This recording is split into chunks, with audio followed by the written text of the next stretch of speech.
ஒதுக்கி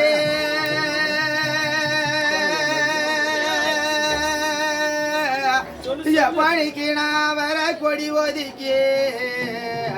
வளர்த்த பொண்ணு நானு அங்கரமா பந்தரிட்டு பணிக்கு நான் வர கொடி ஒதுக்கி பணிக்கு நான் அங்கரமா பந்தலிட்டு தகப்பனோ தான் இருந்தான் தகப்பனோ தான் இருந்தான் அண்டி பொழைச்சிருப்பேன் நீ கீழாடிக்கு மாடியே கட்டிருப்பேன் தகப்பன தான் இருந்தான்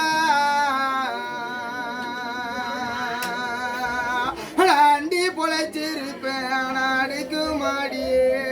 கட்டிருப்பேன் ஒதுக்கி வளர்த்தெடுத்த பொண்ணு நானு அங்கரமா பந்து கொடி ஒதுக்கி என்ன வளர்த்தெடுத்த பாணிக்கு நான் அங்கரமா பந்தலி